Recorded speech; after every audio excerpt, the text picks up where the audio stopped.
So, మీ face మీద unwanted hair remove చేయడానికి hair removal creams కనుక వాడుతున్నారా? చాలామంది అన్‌వాంటెడ్ హెయిర్ రిమూవ్ చేయడానికి చాలా ప్రొసీజర్స్ ఫాలో అవుతారు.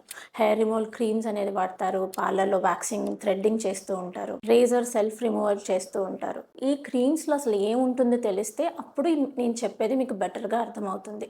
హెయిర్ రిమూవల్ క్రీమ్స్‌లో కాల్షియం గానీ, పొటాషియం గానీ, థయోగ్లైకోలేట్ అనేది మెయిన్ కాంపోనెంట్. ఇది ఏం చేస్తుంది? హెయిర్‌లో ఉన్న కెరాటిన్‌ని బ్రేక్ చేయడం వల్ల హెయిర్ అనేది రిమూవ్ అవుతుందనమాట. కానీ అక్కడ ఉన్న మన స్కిన్‌లో గూడా కెరాటిన్ అనేది ఉంటుంది. సో, దానివల్ల డ్యామేజ్ రావడం, ఇరిటేషన్ రావడం, స్కిన్ పీలింగ్ అవ్వడం, ఈ బర్న్స్ అనేవి ఎక్కువగా రావడం జరుగుతుంది. ఇంకో కాంపోనెంట్ వచ్చేసేటప్పటికి సోడియం గానీ, కాల్షియం హైడ్రాక్సైడ్ అనేది ఉంటుంది. అదేం చేస్తుంది? మన స్కిన్ పీహెచ్‌ని ఆల్టర్ చేస్తుంది. సో, స్కిన్ ఆల్కలైన్ అవుతుంది. సో, బ్యారియర్ అనేది రిపేర్ అవ్వడం వల్ల మళ్ళీ ఫ్లేకీనెస్ రావడం, ఎగ్జిమా రావడం, ఈ కెమికల్ బర్న్స్ అనేవి రావడం జరుగుతుంది. సో, అదర్ ప్రొసీజర్స్‌కొచ్చేటప్పటికి వాక్సింగ్ గానీ, థ్రెడ్డింగ్ గానీ, సలూన్స్‌కి వెళ్లి చేయించుకుంటుంటారు. వాటి వల్ల గూడా మనం ప్రెషర్ పెట్టి హెయిర్‌ని లాగడం వల్ల అక్కడ ఫాలిక్యులైటిస్ రావడం, అంటే చీము కురుపుల్లా రావడం, ఇన్‌గ్రోన్ హెయిర్ అనేది డెవలప్ అవ్వడం, లేదంటే సాగింగ్, లూజ్ స్కిన్ డెవలప్ అవ్వడం జరుగుతుంది.